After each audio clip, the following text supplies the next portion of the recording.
Middle Tennessee's only primetime news. This is Fox 17 News at 9, your Code Red station.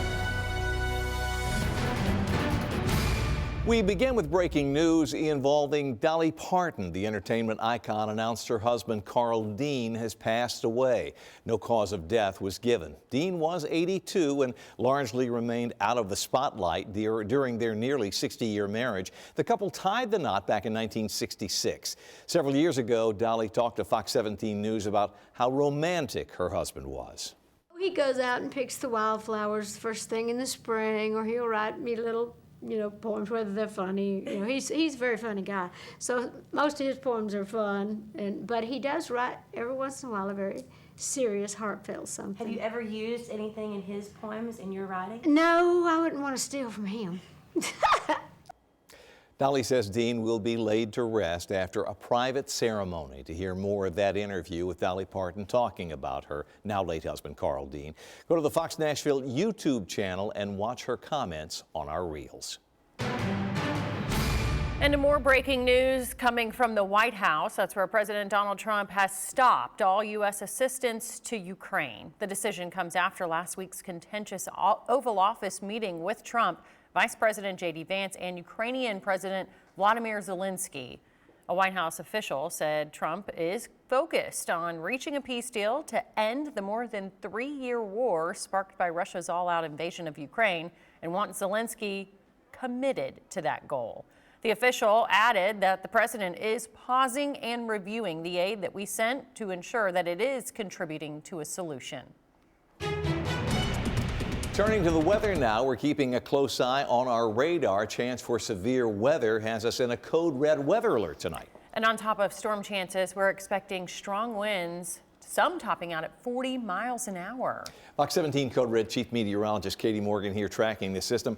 We were just talking off camera. It seems like we are tracking something almost constantly of late. It's been pretty busy for the winter months, and now technically, I guess, in meteorological spring in March. But this is that time of year that we can get quite a bit of active weather, and that is still the case for us as we head into tomorrow. Now, wind advisory in effect, south winds 15 to 25 miles per hour. We could see these winds top off closer to 45, even 50 miles per hour. I do think that winds are going to be the main concern for us, the more widespread threat for Middle Tennessee. And these will be wind gusts outside of thunderstorms. So this is just breezy winds, windy conditions. Strong thunderstorms will be possible, though, as we head closer to the evening hours as the line of thunderstorms pushes in. It's a low risk, but it is something we need to keep a very close eye on. Damaging wind being the primary concern. The tornado threat is not zero, but not much higher than that. So we really want to make sure that we're watching things tomorrow evening and just staying weather aware. The overall better ingredients for severe weather and tornado potential will stay south of us. You can see through Louisiana, Arkansas, Mississippi. This is a level 3 out of 5 threat. We're on the edge of that 1 to 2 threat. Everyone in a 1, and southern counties closer to a level 2 threat here. But I do think that wind is still going to be that primary concern for us. So that is what we are expecting as far as threats go. The timing looks to be between about 4 p.m. and midnight from west to east as it works its way across the area. And again, mentioning the wind advisory that is in effect as we go through Tuesday afternoon. So 12 p.m. Tuesday to 6 p.m. Wednesday. So the wind will linger beyond the line of thunderstorms that we see as we head through the evening hours for tomorrow. Now, things are quiet, but we are watching the area of low pressure and system move through the central plains, and that will march our direction as we head into tomorrow night.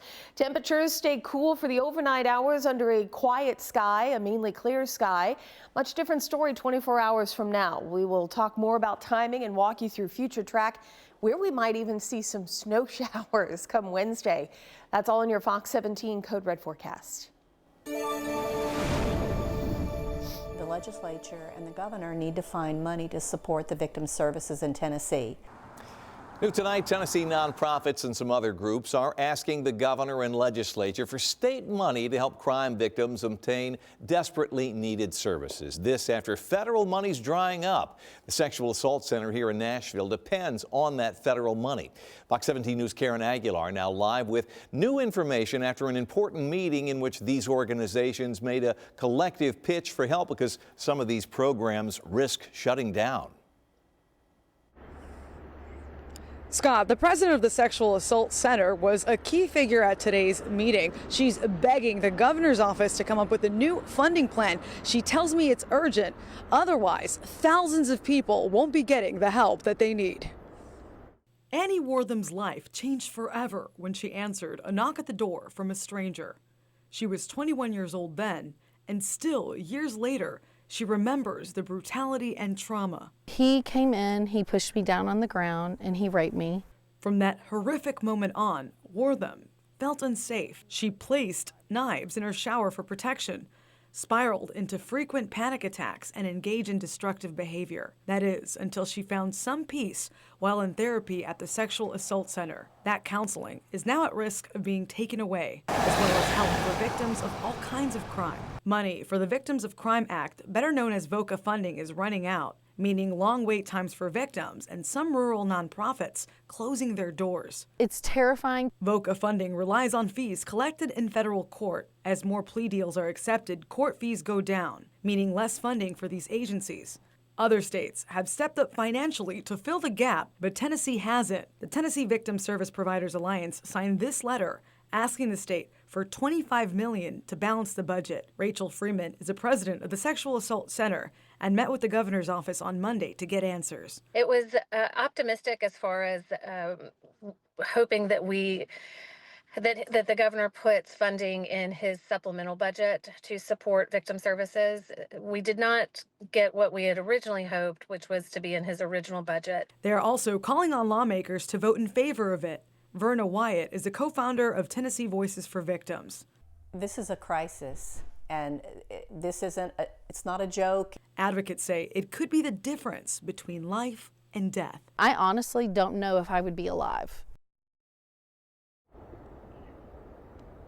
The governor's office tells me it will continue to work with the General Assembly on budget priorities, and the governor's budget amendment will be finalized within the coming months. We will be following up on this. Tonight, there's no clear answer on the fate of these victim services. Reporting live in Nashville, Karen Aguilar, Fox 17 News, your Code Red station. Well, in a series that you'll only see right here on Fox 17, we continue to look at the challenges of a growing Nashville as the Tennessee Department of Transportation is taking a look at the traffic over the next several decades. We've reported on Nashville having congestion worse since the start of the pandemic, and that's not the same for every city. Now TDOT is giving us a look at how things are supposed to be for an outlook of 2050. Here's the map. The top picture on your screen here is 2012, so we've already seen some of the growth, but those lines get really thick, especially here in Tennessee. Texas A&M's Transportation Institute has researchers who have been looking at traffic for 4 decades. They tell Fox 17 a lot of different agencies have to come together to solve the slowdowns that these converging interstates cause. When you have all these interstates and freeways coming together and they're meeting perhaps and converging across bridges and those kind of things, it's going to create bottlenecks and it's going to create these slowdowns. Not just here in Middle Tennessee, state lawmakers out of Knoxville were also concerned about the traffic, and it will be something that we'll stay on top of. Just ahead tonight on Fox 17 News at 9, a lifeline for some who suffered traumatic brain injuries. The difference stem cell therapy is making. And coming up, we'll walk you through the timing on when we could see a few strong thunderstorms and these gusty winds. This Fox 17 News Code Red Alert is sponsored by Sarah Chevrolet Buick GMC Cadillac. Your Files is sponsored by Bart Durham Injury Law. Well, concussions have become a huge problem in professional sports. From the NFL to the women's soccer team, concussions are ending careers and causing long-term health problems. Well, that they are. And some studies suggest one of the surprise effective treatments for these concussions is stem cells. Hold on to that thought as Fox 17 News' Dennis Ferrier joins us with a Fox 17 News investigation.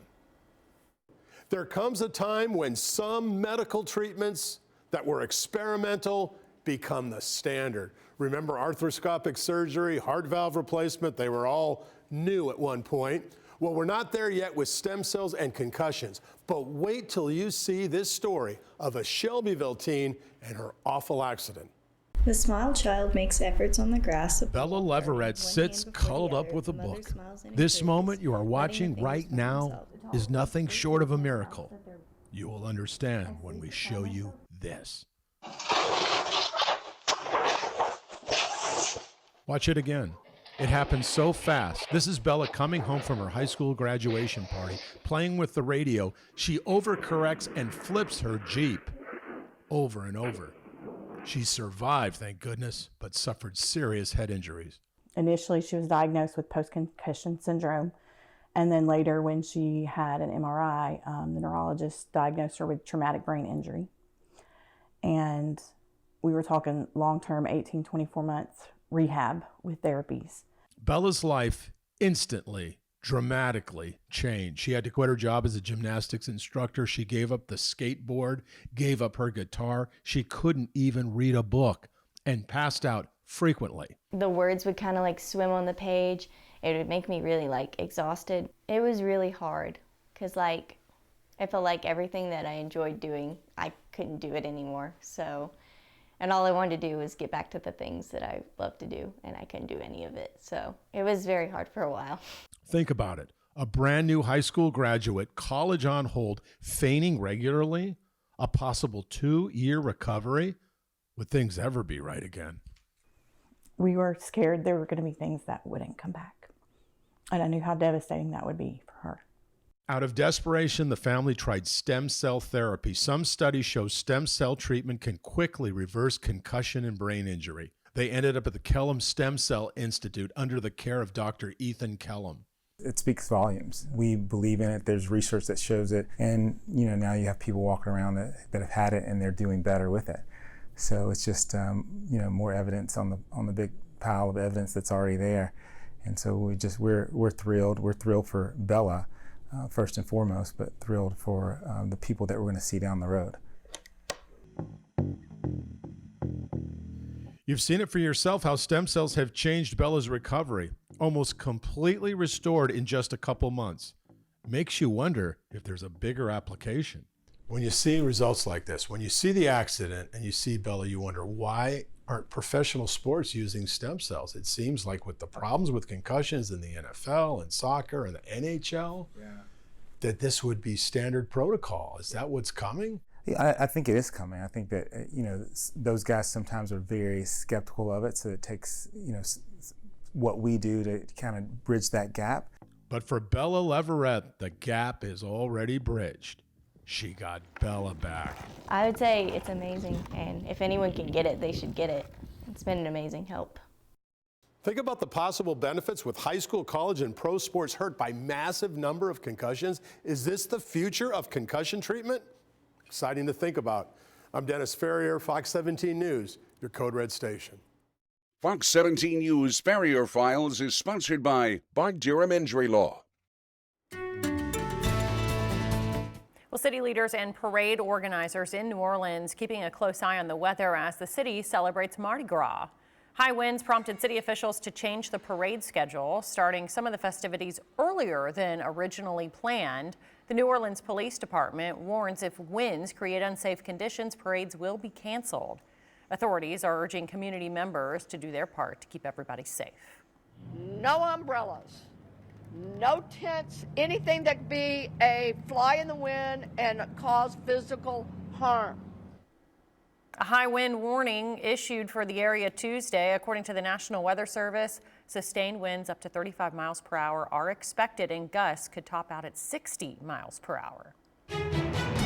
And those are the type of winds that we are looking at tomorrow. I think you just said 50 miles an hour, right here. Yeah, for perspective, just slightly lower than what they are seeing in Louisiana for tomorrow. Gusts up to 50 here, and sustained winds as high as 25 miles per hour. So yes, it is. It's going to be quite breezy through the afternoon and the evening hours. We have that wind advisory in effect. So 15 to 25 mile per hour winds with gusts as high as 45 to 50 miles per hour. Those higher wind gusts will likely occur right ahead of the front, and that is also going to be where we have the potential for a few strong thunderstorms that could have cells producing even higher wind gusts with severe weather. But I want to stress that this is not associated with severe thunderstorms. This is its own thing. So the wind will be the more widespread thing that a lot of people will feel. The potential for a few strong thunderstorms exists, but it'll be more isolated in nature. Timing, though, as the line moves through, everyone will see the line of storms. The severe thunderstorm potential, though, again, should be isolated. 4 p.m. to midnight. And then, yes, the potential for some snow showers by Wednesday night. This will be likely for the Cumberland Plateau, Upper Cumberland region, mainly east of 65.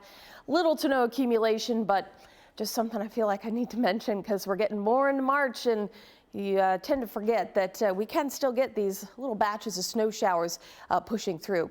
Here's a look at the storm timeline as we head through tomorrow for Nashville. Notice the rain is not going to be all day. It is mainly between about 4 p.m. to 10 p.m. with some intense rain moving in as the front pushes through. Wind gusts as high, this model showing up to about 40 miles per hour. We could easily see them as high as 50 in specific locations, certain areas. And those gusts, or wind speeds, I should say, here in the middle, 25, 30 miles per hour. That's sustained wind. So again, gusts will be what we can find every now and then with a big push of wind. The sustained winds could be as high as 25 to 30 miles per hour. So again, pretty blustery.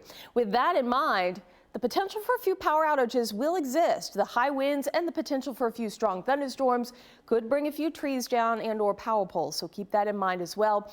Just a day to stay weather aware. Now, we walk you through the rain timing for tomorrow. That does include the thunderstorm risk. Here's 2 p.m. We're pretty quiet. 4 p.m. starting to see those thunderstorms move into our western counties. Notice how broken the line is of thunderstorms here. The ingredients are just not there for bigger threats for severe weather, so that's good. That's a plus. But the wind will be with us throughout the afternoon, and especially as we get into the later part of the evening, I do think we could find some of those higher wind gusts here.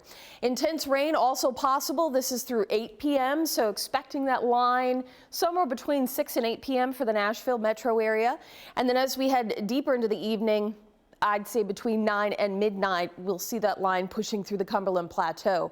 So the storm line will be through by midnight. The winds will relax a little bit as we head into Wednesday, but we'll pick up again, expecting some breezy winds through Wednesday afternoon, not quite as high as Tuesday, but still breezy.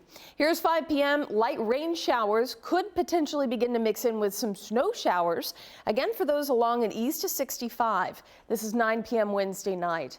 Now, I do think that we could end up with, at most, a grassy dusting in higher elevations. For the most part, though, this should be a little to no impact event, with most of these snow showers melting on contact on the road surfaces. But as always, keep in mind, if it's below freezing where you are in the morning hours, it's possible for a few of those slick spots. Tuesday, temperature around 68 at 2 o'clock. We should top off right around 70 or so. And again, we'll be windy as we get deeper into the afternoon and into the early evening. We'll talk more about why we won't see the better chance of severe weather as opposed to those in our southern states, Louisiana and Mississippi.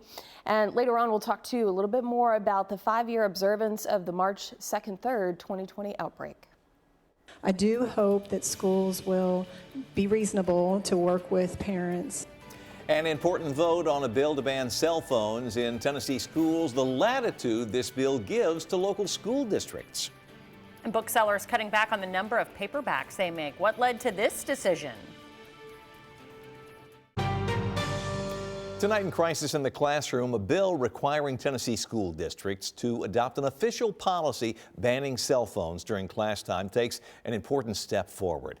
That measure was up for a vote by the full state house this afternoon. And while the bill has widespread support, there were questions on the floor about exceptions for special needs children during a school shooting and more. The sponsor, though, made it very clear this bill gives local districts a lot of latitude.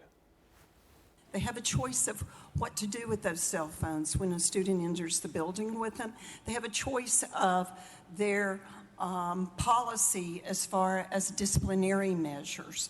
All those, how they want to implement this policy, is totally up to them. This bill is now headed to the Tennessee State Senate, where it is also expected to pass with bipartisan support. In the economy, book publishers cutting back on paperback editions. Readers typically wait about a year after a hardcover nonfiction book comes out for the cheaper paperback version. But the Wall Street Journal says publishers are now printing fewer of them because reader habits have changed and audio and ebooks are growing in popularity. New adult nonfiction paperback titles tumbled by 42% in the last 5 years. Second chance for Nashville's 2nd Avenue, the progress 4 years after a devastating bomb blast. And rising from the rubble, the resurgence in Germantown 5 years after a devastating tornado. Continuing coverage after years of rebuilding Nashville's 2nd Avenue, it's taking a major step forward. The area, devastated by a 2020 Christmas Day bombing, seeing new life as developers work to restore its historic charm while bringing in modern growth. Fox 17 News' Madeline Nolan has more on the future of this iconic street. A war zone, or what looked like a war zone. The historic 2nd Avenue destroyed Christmas Day of 2020 after a bomb was set off. Many buildings, like the old spaghetti factory, left to deal with a big mess. But now, the building under new ownership has been gutted, ready for complete transformation. The building is built like a bunker. It probably shook a little bit that morning, but it's structurally sound. Tom Lowe with T2 Capital Management, the new owners of the property, says that they are bringing it back to life. We are working with prospective users to light it back up under a food and beverage entertainment concept. So when completed, it'll be ground floor retail and then 50 units above. Lowe says they hope to begin construction at the end of the summer and open up both the condo and retail portions by the beginning of 2027. And while private developers move ahead with their plans, Metro is still working to complete the larger 2nd Avenue redevelopment project. We really do want this to be a little different than Broadway. We do want the locals to come back down here. The Metro Development and Housing Authority has completed a lot in the last 4 years, fixing up storm drain infrastructure that was affected while opening back up 2 parts of 2nd Avenue with a huge sidewalk expansion. The fact that you had a design, a huge community engagement process that really shaped that design, and then budgeting, and now we're 2/3 complete with construction in 4 years is actually quite miraculous. MDHA says there's still work to be done, but for many, it's more than just rebuilding from the bombing. It's about creating a stronger, more vibrant 2nd Avenue for years to come. While there are some things that were lost, I think there's going to be so much more that's gained. As more projects move forward, the hope is to attract more businesses, visitors, and energy back into this historic corridor. Continuing coverage now. 5 years ago today, a devastating EF3 tornado cut through Nashville, not far from downtown. Germantown was hit hard, the twister destroying homes, businesses, and several churches there. Well, some are still in the rebuilding process. Fox 17 News' Hope Salmon caught up with a pastor who's glad to have his church back. But not everybody is so lucky. Church Mount Bethel here is still not open, and this serves as a reminder that although there's been a lot of progress, there's still a lot of work to be done. If you're visiting Nashville for the first time, you might not think too much of the area near Hopewell Ministry Baptist Church in Germantown. But people who were here in 2020 remember what it was like driving through this area after the tornado. I came over and this entire wall was completely knocked out, and a great number of the stained glass windows were all knocked out. Yeah.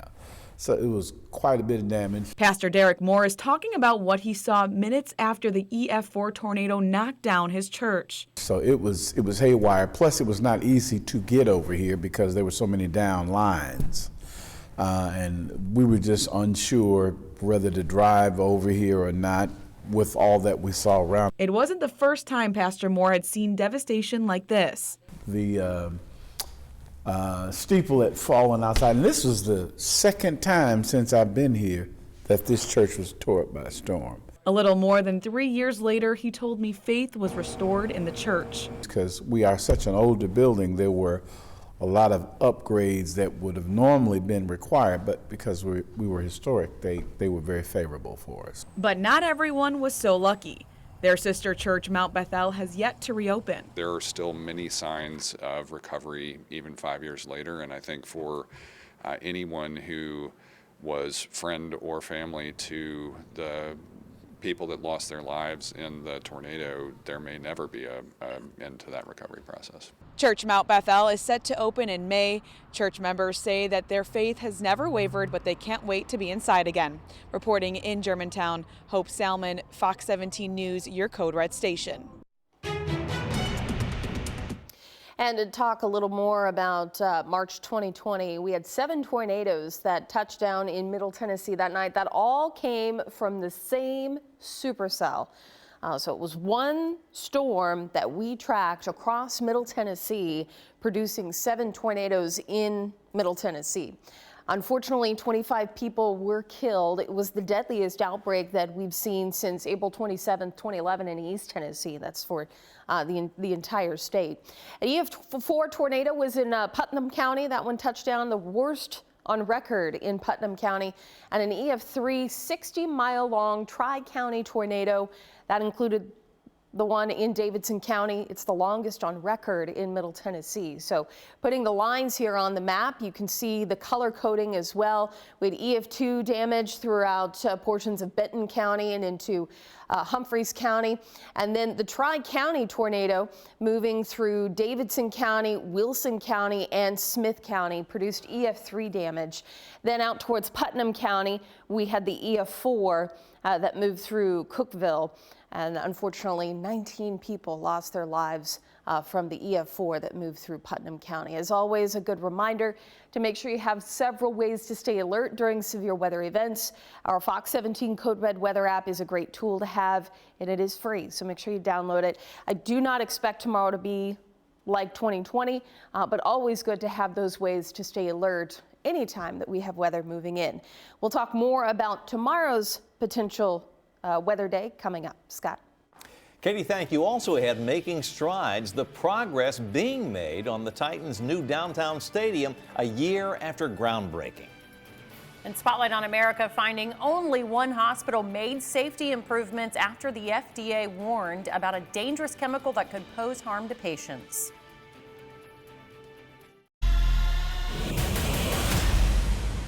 Hard to believe, but this week marks the 1-year anniversary of groundbreaking on the new Titans Stadium, and let's just say things are taking shape. Fox 17 Sports Director Jill Jelnick was one of the first to tour the new Nissan Stadium this afternoon and has more on the progress. You might have seen the construction from the highway or heard it downtown, but it's obvious the Tennessee Titans are moving quick when it comes to building their new home. And even though they're still several years away, progress is being made. It's really coming to life, and I think everybody's starting to see it when they drive around town, and I think it's something to really get excited about. After 1 year of construction, the Titans are officially 1/3 of the way through building their new home.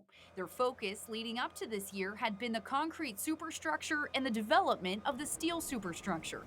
Now they're starting to enclose the exterior of the building, which means by the start of next year, the outside frame of the stadium will be all done. By the end of 2025, you should see a building that is basically to the roof level. We will be starting to see the ETFE roof cable structure coming into play, and then we'll also start to see the exterior facade, I would say, in a good state, about 25% or so. And ultimately, we're racing towards 2026 will all be about finishing the inside of the building. So right now, we're currently standing at the 200 level concourse. It's roughly 76 feet above the ground, and that's just the start of the new stadium. It will go all the way up 235 feet, which will have a rooftop with incredible views of downtown Nashville. I would say that we were very intentional starting out the design of this building, working with some smart and great architects that have done a lot of sports venues. Not much changes in the football field. The dimensions are the dimensions, but we really were intentional about how close we could get the fans to the stadium or to the playing field, and ultimately that's how we were able to improve the seating experience. The Titans are still on schedule to have the stadium ready to go for the 2027 NFL season, and the organization tells me that they'll most likely open up the new stadium and start having events as early as February of 2027. So an exciting time for the two-tone blue. Be sure to stay with Fox 17 for the latest. Reporting from new Nissan Stadium, Jill Jelnick, Fox 17 Sports, your Code Red station. Coming up, we'll talk more about the wind potential as we head into the day tomorrow. And heading to the hospital where you should feel the safest, but there's a dangerous chemical lurking in the medical equipment how it could end up in your bloodstream. On America is continuing its in-depth investigation into a patient safety issue that's gone largely unaddressed. I say that despite growing evidence of harm. The IV bag industry, long known about the dangers of a popular chemical in its products, but it's still on the market. And as Lisa Fletcher reports, patients are blind to the risk. It's a question that's gone unanswered for decades. Why is an unnecessary, potentially dangerous chemical being used to make most IV bags and tubing in U.S. hospitals? It's called DEHP. It makes plastic flexible, but it is also toxic and can leach from IVs into vulnerable patients. It is harming people by going straight into their blood. It's in NICU babies, it's in cancer patients. It is actually known to specifically hamper the effects of chemotherapy. It's there just because it's allowed to be. Suzanne Price is the CEO of Breast Cancer Prevention Partners. Why aren't we switching universally to DEHP-free products in all hospitals in the United States? The why, I think, is because hospitals are big bureaucratic systems and change takes a long time. Major public health groups and the FDA warned about DEHP in medical products more than 20 years ago. Kaiser Permanente is one of the few healthcare systems that took note going DEHP-free in 2012. The science is very strong. Elizabeth Eldridge identifies risky supplies and finds alternatives for Kaiser, which can be challenging given that some estimates show DEHP in 70% of IV equipment in the U.S. DEHP is really just so prevalent. There are thousands of chemicals out there that we prefer not to be in anything we come in contact with, but it is one of those top chemicals on the list because of its prevalence. We asked 25 top hospital systems and cancer centers if they use IVs that contain DEHP, know the risks, and inform patients. None of them even responded, suggesting a reluctance to admit usage or a lack of awareness among medical professionals. Eldridge says knowledge among doctors is key. Healthcare is more about learning how to set a bone or put in stitches, but looking at all these external determinants that impact health. So we are seeing more physicians have exposure to information like this. A new survey of nurses nationwide by the publication Nursing Beat for B. Braun, one of the largest makers of DEHP-free products, revealed that only 25% of those surveyed are aware of the risks posed by DEHP. But some lawmakers are alert to the problem. California passed a ban last year, and Pennsylvania is working on a similar bill. But it's progress that could have been in motion for decades. The FDA warned about this 20 years ago. It's still being used widely. This is about a regulatory agency that doesn't want to regulate. You know, let's regulate what needs to happen here. This is unacceptable. No one should be susceptible for getting a treatment that puts their lives in danger. Senior U.S. Congresswoman Rosa DeLauro says silence from industry and federal agencies cannot be tolerated. In 2021, members of Congress called on the FDA to regulate DEHP and launch an awareness campaign for healthcare workers. It didn't happen. Critical lines of defense, leaving patients unguarded. They cannot be allowed to get away with it. They just can't be. For Spotlight on America, I'm Lisa Fletcher. Well, the FDA has not responded to our questions about why it's taken no final action on DEHP and IV bags. To read our in-depth investigation, go to spotlightinvestigates.com. Well, once again, let's put up the Fox 17 Code Red weather app just so you can pull out your phone and scan the QR code. As always with any weather event, low or high risk, it's a good way to stay alert on what is headed in. And again, the severe risk is relatively low, but something that we don't want to sleep on, and make sure that we are paying attention as we head through the day and the evening hours for tomorrow. Now, let's touch a little more on this wind gust potential. The highest wind gusts, as high as 50 miles per hour, will occur right along and ahead of the main line that pushes in with the potential for strong thunderstorms. But it will be breezy throughout the day, and it will get increasingly windy as we head through the afternoon. So here's 6 a.m. area-wide. We're looking at gusts as high as 20. We get toward 12 noon, gusts now up to 35 miles per hour. And then as we get into the later part of the evening here, this will be as the line line is getting ready to push through. You can see these gusts ahead of the main line, close to 40 to 50 miles per hour. So that will be, I think, where we have the highest potential or the highest wind gust potential.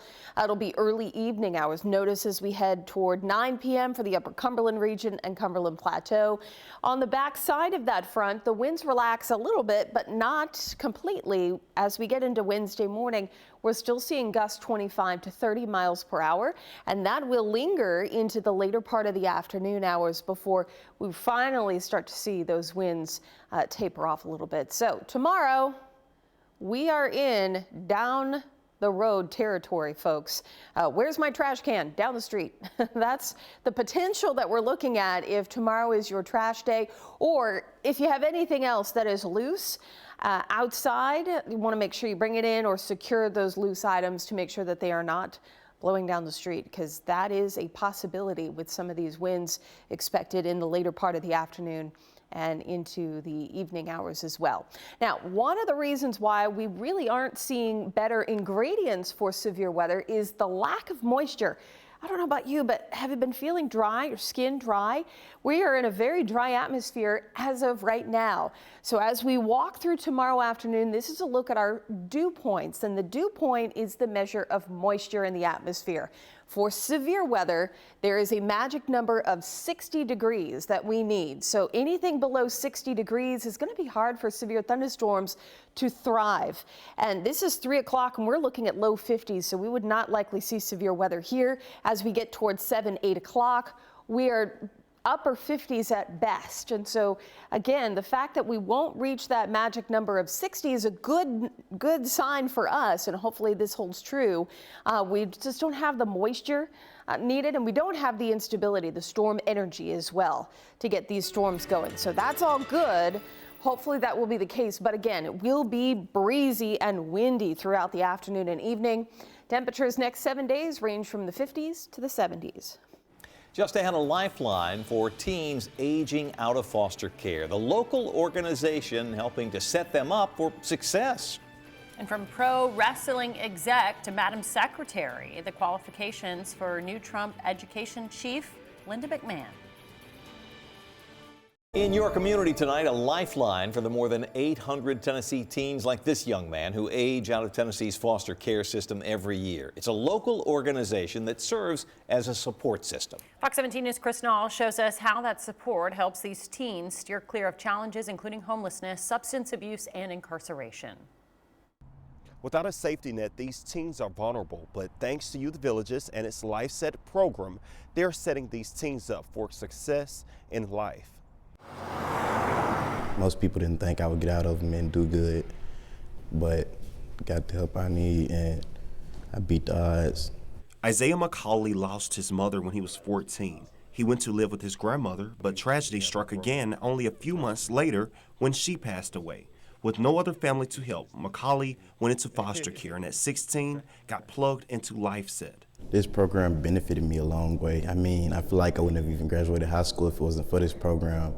My specialist, no matter how many times I wanted to quit, she didn't let me quit. The Life Set program matches teens who are nearing 18 with a specialist who helps them navigate life. They help with everything from physical and mental health to finding a place to live and landing a job. It's more of a partnership than us directing them in a certain way, and so we really want to walk alongside them, identify what their goals are. It wasn't really more like just a regular specialist, it was more like a mother. And she helped me with my prom and stuff. So when I did the prom photo shoot, she helped me with that. She helped me with a lot of other stuff. She was just more than just a specialist to me. For those who participated in the program after 1 year, 91% reported to either be in school, graduated, or employed. And for Isaiah, this program put him on a path to where he is now. Blessed, thankful, and confident. Isaiah is now in school to be a project manager. As far as Life Set, they've recently launched a campaign to raise money for young adults just like Isaiah. It's called Ready, Life Set, Go. And to find out ways that you can donate, visit our website at fox17.com. Reporting in Nashville, Chris Knowles, Fox 17 News, your Code Red station. From pro wrestling executive to Madame Secretary, the U.S. Senate vote on now Education Chief Linda McMahon.